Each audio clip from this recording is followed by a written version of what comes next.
नमस्ते बच्चों, कैसे हैं? क्या हाल चाल है? कैसी चल रही है स्टडीज? बहुत सारे सवाल इकट्ठे पूछ लिए तो कमेंट में ज़रूर बताइएगा। आज हम करने वाले हैं गाला पेपर सॉल्यूशन, जिसमें हम साइंस सब्जेक्ट उठाया है, पेपर 4 का सेक्शन बी। ठीक है बच्चों, 4, 5, 6 का सेक्शन अपलोड हो चुका है। 3 तक तो सारे पेपर्स कंप्लीट है। ठीक है, 4 का सेक्शन भी हम लोग अभी कर रहे हैं और मीनवाइल बाकी सारे पेपर्स आपको मैं देती जा रही हूँ। तो चलिए बच्चों, भी देखते हैं कि क्या क्वेश्चन पूछे गए हैं इन लोगों ने हमसे और कैसे उनका हमें आंसर देना है। तो बिना कोई टाइम वेस्ट किए हम शुरू करते हैं, बिकॉज सामने प्री बोर्ड एग्ज़ाम है और हमें उतनी ही मेहनत करके आंसर लिखना है जितना हम बोर्ड के लिए करेंगे। ठीक है बच्चा, चलो तो पहला question. Okay, 25 give examples of chemical reactions observed in our daily life. ठीक है, रोज़ाना हमारे आसपास कितने केमिकल रिएक्शन होते हैं बस बता दो। अरे बता दो, सुबह से लेकर रात तक। ठीक है, जो भी घटना घटती है बता दो। ठीक है, दूध का दही जमना, ओके, आयरन का रस्ट होना, आप जो ब्रश करते हो भी केमिकल रिएक्शन है, सब कुछ केमिकल रिएक्शन है। ठीक है, तो चलो पहला क्या आया? Milk gets spoiled at room temperature during summer. ठीक है, मिल्क खराब हो जाता है समर में। मिल्क क्या, सब कुछ खराब हो जाता है समर में। तो आयरन पार्टिकल्स जो हैं, आयरन आर्टिकल्स जैसे कि आयरन पेन हो गया, नील हो गया, ठीक है, ये सब अगर ह्यूमिड एयर में आते हैं तो रस्ट हो जाते हैं। फर्मेंटेशन ऑफ ग्रेप्स, ठीक है, ग्रेप्स या कोई भी सिट्रिक फ्रूट जो होता है, खट्टा खट्टा फ्रूट ना, वो ख़राब हो जाता है, उसको फर्मेंटेशन कहते हैं। इसका मतलब कि शुगर से वो अल्कोहलिक फॉर्म में कन्वर्ट हो जाता है। मम्मी खाना बनाती है ना, ठीक है, कुकिंग ऑफ फूड, तुम खाना खाते हो ना, डाइजेशन ऑफ फूड, सांस लेते हो ना, रेस्पिरेशन, ये सारी की सारी एक्टिविटी हम रोज़ाना करते हैं। बस इनमें से आपको अब एग्जाम्पल हैं, 2 मार्क का है, 4 तो लिखने ही पड़ जाएंगे। ठीक है, चलिए next. What is amphoteric oxide and give 2 examples. ठीक है, एम्फोटेरिक ऑक्साइड क्या होता है और उसके एग्जाम्पल्स बताइए। बड़ा आसान सा सवाल है। देखो, एम्फोटेरिक का मतलब क्या होता है? एम्फीबियन सुना है आपने? एम्फीबियन वर्ड ना, जब फ्रॉक के लिए यूज़ करते तो फ्रॉक क्या होता है? पानी में भी रहता है और ज़मीन पे भी रहता है ना, उसको अपन एम्फीबियन कहते हैं। तो केमिस्ट्री के अंदर एम्फोटेरिक का मतलब वो कंपाउंड जो एसिड की तरह बिहेव करेगा और बेस की तरह बिहेव करेगा। बस समझ में आई? ठीक है, तो oxides which behave as both acidic and basic, they are known as the amphoteric oxides. Example आपको दिया हुआ है एल्यूमिनियम ऑक्साइड Al2O3 और जिंक ऑक्साइड ZnO। ठीक है, चलिए फटाफट से नेक्स्ट क्वेश्चन, कोई टाइम नहीं वेस्ट करना अपन को। Okay, now 27 question, compare air sac and renal duct. ठीक है, देखो कैसा कैसा उलझावा सवाल पूछ लिया ना। अब आप खुद सोचो, अगर ऐसा क्वेश्चन बोर्ड में आए तो थोड़ा सा दिमाग लगाना है, और वो ये लगाना है कि एयर सैक, अब एयर कहाँ पे भरता है? लंग्स में किस में भरता है, किस में फेल होता है? एल्वियोली। ओके, और रीनल तो वर्ड आता ही किडनी के अंदर है, और किडनी के अंदर क्या होता है? नेफ्रॉन। लो बोलो, तो साफ साफ इन लोगों ने हमसे पूछा है कि भैया आप लंग्स और नेफ्रॉन, ठीक है, मतलब कि एल्वियोली और नेफ्रॉन को कंपेयर करो, दैट्स इट। ओके, तो चलो देखते हैं अभी क्या है इसका आंसर। इनको बोले से उलझाओ मत ना, क्या मतलब उलझाने का प्यारे बच्चों को? ठीक है, चलो उलझा लेते हैं ये लोग। तो पहला क्या कह रहा है? एल्वियोली। ठीक है, alveoli in the lungs are tiny air sac that located in the lungs. ठीक है, बलून की तरह होता है और जो गैसेस को एक्सचेंज करता है, CO2 और O2 का एक्सचेंज होता है। यहाँ पे नेफ्रॉन जो है वो किडनी में होता है, जिसके अंदर ग्लोमेरुल्स होते हैं। ठीक है, ये आपको थोड़ा बहुत फिगर यूँ करके यूँ बता दूँ, ऐसे करके। ठीक है, ऐसे करके आ गया। ठीक है, तो ये ग्लोमेरुल होता है, और जो मैंने डंडिया बनाई इसको ट्यूबुल कहते हैं। ठीक है, तो उसमें से पूरा फिल्ट्रेट, मतलब कि जो छानने के बाद जो भी वाटर कंटेंट होता है वो वहाँ से निकल जाता है। Second, it is situated in the respiratory system. ठीक है, रेस्पिरेटरी लंग्स उसके अंदर होगा, और ये किसको बिलोंग करता है? एक्सक्रीटरी सिस्टम को। ठीक है, तकरीबन एक लंग के अंदर 48 मिलियन जितने एल्वियोली फाउंड होते हैं। ठीक है, और रीनल डक्ट में लाइक मतलब कि नेफ्रॉन कितने होते हैं? 1 मिलियन, मतलब कि 10 lakhs। ओके, ये कैसा होता है? ये सेक लाइक स्ट्रक्चर होता है, सेक मतलब बलून लाइक स्ट्रक्चर। ठीक है, और ये कैसा होता है? Tube like structure. Okay, facilitates exchange gases in lungs. ठीक है, ये क्या फैसिलिटेट मतलब फंक्शन, इसका फंक्शन क्या है? तो इसका फंक्शन है गैसेस को एक्सचेंज करना लंग्स के अंदर। और नेफ्रॉन का फंक्शन है blood filtrate in order to produce urine, मतलब ब्लड को फिल्टर करना है ताकि हमें यूरिन मिले और ब्लड अलग हो जाए। That's it. ठीक है, देखो 2 मार्क का है तो 4 पॉइंट्स तो लिखनी ही पड़ जाएंगी, इसके लिए मैंने 5 दिए हैं। ठीक है, आपको जो भी अच्छी लगती है कर लेना। Now distinguish between artery and when. ठीक है, आर्टरी और वेन के बीच डिफरेंस बताओ। बहुत इजी वाले मैंने शब्द दिए हैं, अभी कभी आपको शायद लर्न भी हो जाएगा। सबसे पहला, आर्टरी जो है वो क्या करता है, ऑक्सीजनेटेड ब्लड कैरी करता है हार्ट से, ठीक है, away from the heart. Heart से वो कहाँ पहुँचाएगा, बॉडी पार्ट्स पे, ठीक है। तो इसके लिए अवे फ्रॉम द हार्ट। और वेन क्या करेगा, वेन डीऑक्सीजनेटेड ब्लड हार्ट की तरफ लेके आएगा, ठीक है। तो ये आएगा टूवर्ड्स द हार्ट। डन, एक तो अवे आ गया, दूसरा टूवर्ड्स आ गया। चलो दूसरा, आर्टरीज कैसे कैसे होते हैं, इसके अंदर कलर क्या होता है, ब्राइट रेड, ठीक है, क्योंकि ताज़ा ताज़ा खून अपना पास होता है रगों में से, ठीक है। और ये कैसे होते हैं, डार्क रेड, ठीक है। डार्क मतलब कि डीऑक्सीजनेटेड ब्लड है। ओके, आर्टरी के वॉल्स कैसे होते हैं बच्चा, थिक होते हैं, और वेन्स के वॉल्स कैसे होते हैं, थिन, ठीक है। ओके, आर्टरी में वेल्स एब्सेंट होते हैं और वेन्स में प्रेजेंट होते हैं। वेल्स मतलब कि देखो, जैसे ऊपर टंकी है, अपने घर के ऊपर टंकी से पानी भरा हुआ है, ठीक है, नीचे नल है, तो हमें नल खोलते हैं तो पानी आता है, ठीक है, नल बंद करते हैं तो पानी चला जाता है, सिंपल सी बात है ना। तो इसके अंदर क्या होता है ना, इसको वेल कहते हैं, ठीक है, बंद चालू करने का मतलब वेल्व होता है। तो ये वेल्व जो है वो वेन्स में होता है, क्योंकि वेन्स का क्या काम है, डीऑक्सीजनेटेड ब्लड को बॉडी के पार्ट्स में से हार्ट की तरफ पहुंचाना। अब अपना हार्ट जो है वो यहाँ पर है, ठीक है। अब वो जो पाँव होंगे उनसे भी लेके आएगा, तो ग्रेविटेशनल फोर्स के हिसाब से वो ब्लड को खींचेंगे ना, नीचे की तरफ खींचेंगे ना, ठीक है। और वेल्व उसको जो होता है वो रोकता है, ठीक है। तो वेल्व यूँ बंद हो जाता है, ब्लड ऊपर गया, वेल्व यूँ बंद हो गया, ठीक है। तो इस हिसाब से वेन्स के अंदर वेल्व्स होते हैं, आर्टरीज में नहीं होते हैं।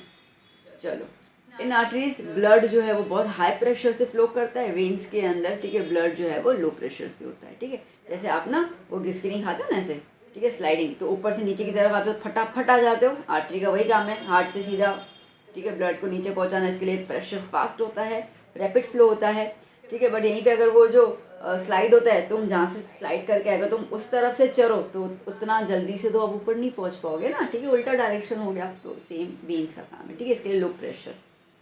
चलिए नेक्स्ट क्वेश्चन 29, कैसे लग रहा है आंसर, जल्दी बताते जाओ, कमेंट सेक्शन में बताओ, लाइक करो। अब आमने सामने तो मिल नहीं पा रहे हैं, तो कम से कम इस तरीके से ही थोड़ी तारीफ कर दो मेरी, और तो क्या। Okay, 29 number question, how are pollination and fertilisation process different. Pollination और फर्टिलाइजेशन किस हिसाब से अलग अलग है, मतलब डिफरेंस बिटवीन ही पूछा है, ठीक है।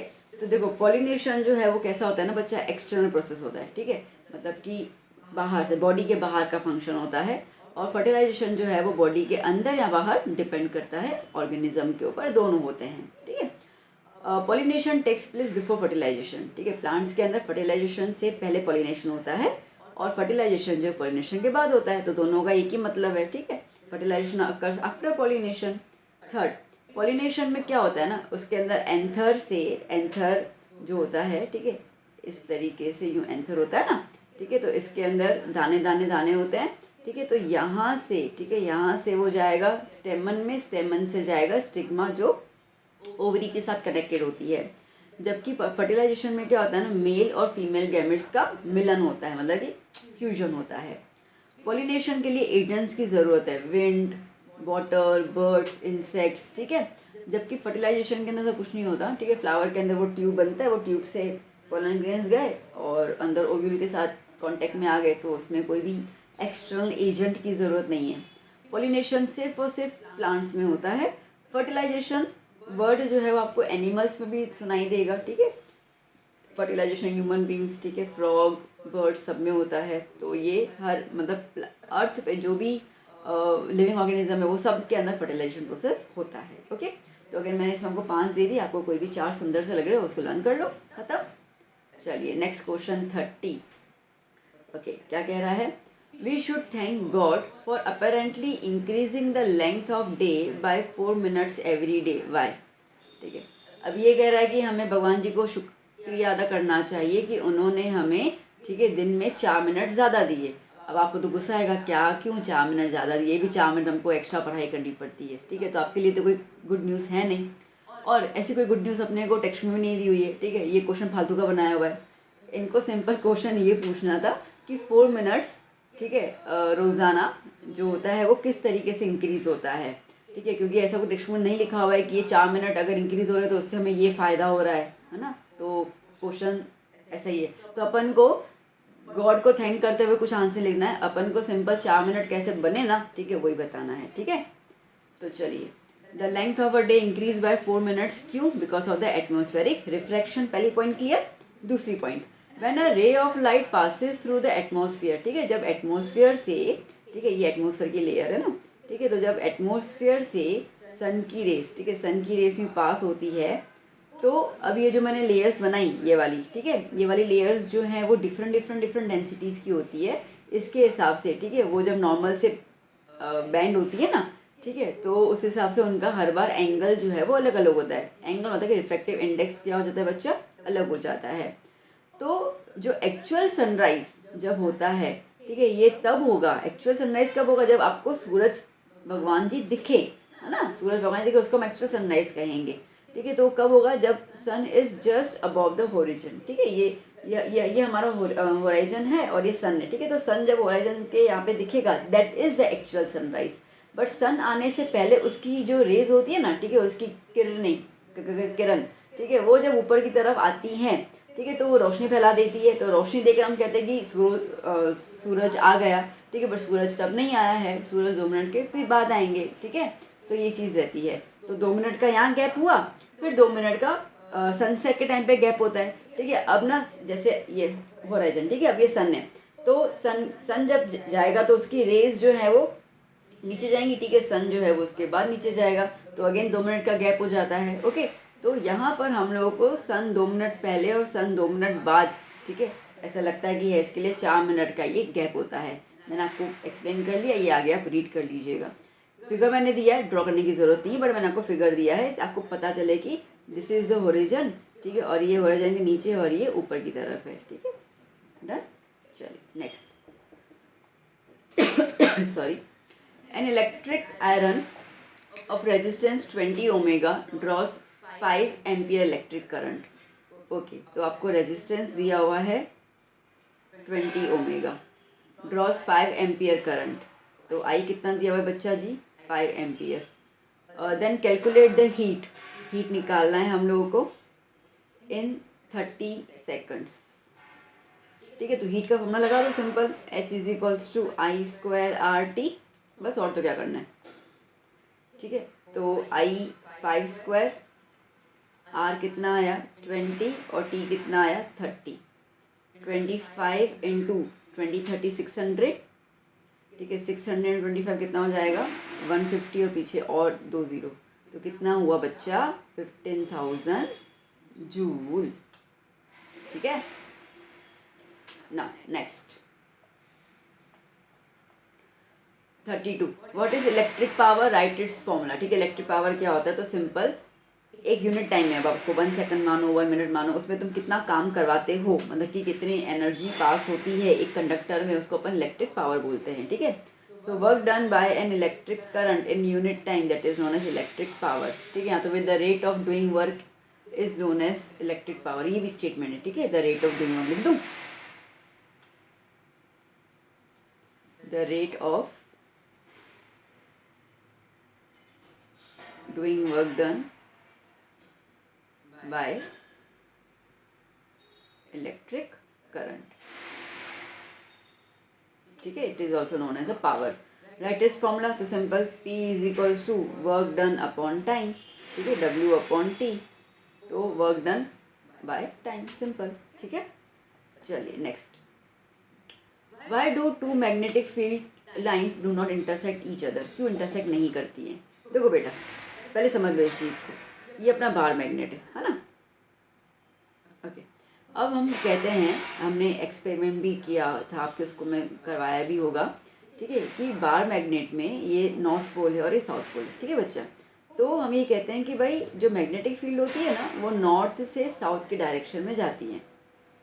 मैग्नेटिक फील्ड कैसे जा रही है बच्चा, नॉर्थ से साउथ डायरेक्शन में जा रही है, ठीक है। अब डायरेक्शन सेम है, डायरेक्शन सेम है, तो डायरेक्शन सेम है, तो आप मुझे बताओ, जब आप सब सेम डायरेक्शन में जाओगे, ठीक है, तो टक्कर कहाँ से होगी, टक्कर तो तब होती है जब एक बंदा यूँ जाएगा और एक बंदा यूँ आएगा, तो टक्कर होगी ना, मतलब डायरेक्शन कैसी हो जानी चाहिए, ऑपोजिट। अब अगर ऑपोजिट, तो एक ही फील्ड के लिए एक मैग्नेट है, एक मैग्नेट में मैग्नेटिक फील्ड बन रही है, तो ये तो नहीं हो सकता ना कि एक नॉर्थ से साउथ में जाएगी, दूसरी साउथ से नॉर्थ में आएगी। अगर ऐसा हो तो जाके टक्कर हो और इंटरसेक्ट करे ना, बट ऐसा तो होता नहीं है, ठीक है, सेम मैग्नेट में तो पॉसिबल ही नहीं है ना, तो इसके लिए लाइंस आपस में इंटरसेक्ट नहीं करती हैं, ठीक है। तो if magnetic field lines intersect each other, then at the intersection point there will be 2 directions of the same field, एक ही फील्ड के 2 डायरेक्शन, जो पॉसिबल नहीं है। इसके लिए फील्ड लाइंस आपस में क्रॉस या इंटरसेक्ट नहीं करती हैं, ठीक है, क्योंकि सबका डायरेक्शन सेम होता है। चलिए बच्चा party, next question, describe biological magnification. Biological magnification को थोड़ा सा एक्सप्लेन कर लो, तो चलो करते हैं। देखो बेसिकली मतलब होता है इसका मतलब ये होता है कि जैसे जैसे ट्रॉपिक लेवल बढ़ता जाता है ना, ठीक है, उस हिसाब से जो गंदगी होती है, जो टॉक्सिक केमिकल्स होते हैं, वो भी, ठीक है, वो भी क्या हो जाता है, बढ़ता जाता है। इस प्रोसेस को अपन कहते हैं बायोलॉजिकल मैग्निफिकेशन, आसान शब्दों में। अब हमें साइंटिफिकली कैसे लिखना है इसका आंसर, अक्यूमुलेशन, अक्यूमुलेशन मतलब कि न्यू, इकट्ठा होना, ठीक है, तो accumulation of non biodegradable chemicals मतलब टॉक्सिक्स, ठीक है, in the body of organism at each topic level, धीरे धीरे इकट्ठा होता जा रहा है फूड चेन के अंदर, उसको अपन कहेंगे बायोलॉजिकल मैग्निफिकेशन। इसको समझते हैं हम लोग एक एग्जाम्पल के थ्रू। देखो DDT एक केमिकल है, ठीक है, नॉन बायोडिग्रेडेबल केमिकल है, जो सॉइल में पाया जाता है, क्योंकि वो फर्टिलाइजर वगैरह यूज़ करते हैं ना, ठीक है, तो इसके लिए वो एक केमिकल फर्टिलाइजर के तौर पे यूज़ किया जाता है और काफ़ी समय तक एनवायरनमेंट में रहता है। अब ये केमिकल को प्लांट एब्जॉर्ब करेंगे, प्लांट्स में से ये जाएगा एनिमल्स के अंदर, जो इन प्लांट्स को खाएगा, ठीक है, जैसे कि अपन ये बात करते हैं कि भाई प्लांट को खाया है बफेलो ने, ठीक है, तो उसके अंदर चला गया, ठीक है, फिर बफेलो को खाएगा लायन, तो ये उस पर चला गया। तो क्या बोल रहा है, it is from plant it enters into animals when consume, when human beings consume these plants, ठीक है, अगर हम इन एनिमल्स और प्लांट्स को कंज्यूम करेंगे तो वो हमारी बॉडी में आ जाएगा। The effect of this chemical goes on increasing, ठीक है, इसका इफेक्ट बढ़ता जाता है। देखो मैंने एक नीचे पिक्चर दी हुई है एक्सप्लेन करने के लिए, इसे समझा रही हूँ मैं आपको, इसका आंसर से अभी कोई लेना नहीं है, जो मैंने आंसर लिखा है आपको उतना लिखा है ना आपको कोई फिगर ड्रॉ करना है, बट समझो इस बात को। देखो वाटर है, ठीक है, वाटर में एक केमिकल है, ठीक है, सो एंड सो केमिकल है, जो कितना है 0.000003 ppm, ओके, पार्ट्स पर मिलियन जितना है। उसके बाद वो केमिकल जो है वो जू प्लैंक्टन मतलब कि अलगे, सेवन जमती है ना पानी के ऊपर ना, अलगे, वो उसको केमिकल को एज्यूम करता है, तो कितना उसके अंदर बन जा रहा है 0.04 उसमें बन जा रहा है। फिर वो अलगे को एक छोटी सी फिश खा रही है, तो कितना आया उसके अंदर, वो टॉक्सिक लेवल कितना इंक्रीज हो गया, 0.5 इंक्रीज हो गया। फिर वो छोटी सी मछली को बड़ी मछली खा रही है, तो कितना हो गया 2 ppm।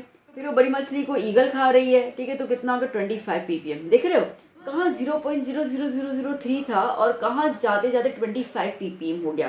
तो ये धीरे धीरे केमिकल का इकट्ठा होना, तो जो हायर ऑर्गेनिज्म होते हैं ना, जो हायर ट्रॉपिक लेवल होता है, उसमें ऑर्गेनिजम्स के अंदर गंदगी बहुत ज़्यादा होती है। जैसे आज आप और हमें, तो हमारे बॉडी के अंदर टॉक्सिक लेवल्स बहुत ज़्यादा हैं, ठीक है, प्लांट में इतना नहीं है क्योंकि प्लांट तो प्रोड्यूसर है, ठीक है, तो इसकी वजह से ये डिफरेंस आता है, तो उसको हम कहते हैं बायोलॉजिकल मैग्निफिकेशन, ठीक है। चलिए next question. Now next question क्या कह रहा है, What will happen if we kill all the organisms in one tropic level, ठीक है, अगर एक ट्रॉपिक लेवल के सारे ऑर्गेनिजम्स को अपन मार देंगे तो क्या होगा। तो चलो देखते क्या होता है।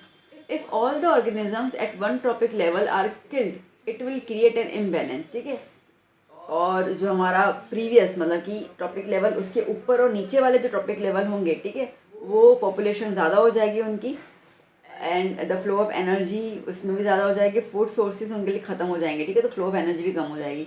तो क्या हो रहा है, देखो जैसे कि फूड चेन अपन को पता है, ग्रास को ग्रासहोपर खाएगा, ग्रासहोपर को फ्रॉग खाएगा, फ्रॉग को स्नेक को ईगल, ठीक है, ये मान के चलते हैं।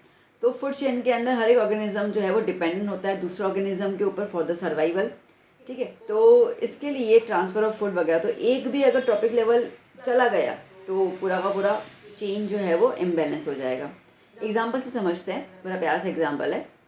इन a food chain grass is eaten by a buffalo, buffalo is eaten by a lion. If all the lions in the population were remove, ठीक है, सारे के सारे लायंस को मार दिया गया है या मर गए हैं, है ही नहीं, ठीक है, तो वो पूरी की पूरी प्रजाति जो है वो चली गई। तो अब लायंस नहीं है तो बफेलो को कौन खाएगा, कोई भी नहीं खाएगा, बफेलो आज़ाद हो गई, ठीक है, तो number of buffaloes will increase, okay, and this will ultimately lead to overgrazing. अब बफेलो जब इंक्रीज हो जाएंगे, उनको खाने के लिए तो ज़मीन चाहिए, घास वास चाहिए, मतलब कि ग्रेजिंग ज़्यादा हो जाएगी। अब घास उतना उगेगा नहीं जितना वो खाती हैं, ठीक है, तो ओवर ग्रेजिंग हो जाएगी, जिसकी वजह से जो लैंड है वो कैसी हो जाएगी बच्चा, बैरन, मतलब बंजर ज़मीन हो जाएगी, और इस हिसाब से, ठीक है, फिर एक टाइम ऐसा आएगा कि बफेलो के पास भी ग्रास नहीं रहेगा खाने के लिए, तो बफेलो ही मर जाएगी, मतलब जमीन बंजर हो गई, बफेलो मर गई, लायन मर गया, तो आप सोचो कितना इम्बेलेंस हुआ। ठीक है, तो हम इसके लिए हर एक ऑर्गेनिज्म का इम्पोर्टेंस है सोसाइटी में, खाली खुद को इम्पोर्टेंस मत देना। 36, identify the given diagram and label the parts A B C and name the method. ठीक है, ए बी सी के पार्ट्स देने हैं। चलो, तो ए जो है उसको हम कहेंगे स्पोरेंजिया, स्पोरेंजियम या स्पोरेंजिया वट एवर। ठीक है, फिर बी जो है दैट इज स्पोर्स। अब स्पोरेंजियम, ठीक है, एक बॉल है, वो बॉल फटा तो उसमें से दाने दाने निकले, उसको स्पोर्स कहेंगे, तो बी स्पोर्स आ रहा है। और सी क्या है, सी इज द हाइफा। ठीक है, ओके, क्या कह रहा है, which name the part of asexual reproduction, इसको अपन कहेंगे स्पोर फॉर्मेशन। फंगस करता है ना ये, जब एकदम ब्रेड के ऊपर नहीं वो वाइट कॉटनी पूरा स्ट्रक्चर आ जाता है, तो that is a spores formation, spores. ठीक है, चलिए लास्ट क्वेश्चन इस सेक्शन का, what is the function of earth wire, why is it necessary to earth the metallic instruments. देखो, हर एक सर्किट जो होता है उसमें से एक वायर जो है वो अर्थ के साथ कनेक्ट की जाती है। इसका मेन फंक्शन है to protect the sudden damage. ठीक है, सडनली अगर इलेक्ट्रिक करंट आ जाता है और बहुत ज़्यादा अमाउंट में फ्लो होता है, इतनी कैपेसिटी हमारे अप्लायंसेस की है नहीं उसको झेले, ठीक है, तो हमारे अप्लायंसेस शॉक, डैमेज, ठीक है, ख़राब हो जाएंगे। तो उनसे वो जो सडन वोल्टेज का इंक्रीज़ होना है, सडन लीकेज ऑफ करंट से बचने के लिए हम लोग इलेक्ट्रिक वायर का अर्थ वायर का यूज़ करते हैं। ठीक है, तो इससे होता क्या, मतलब why it is necessary. Next question is why is it necessary.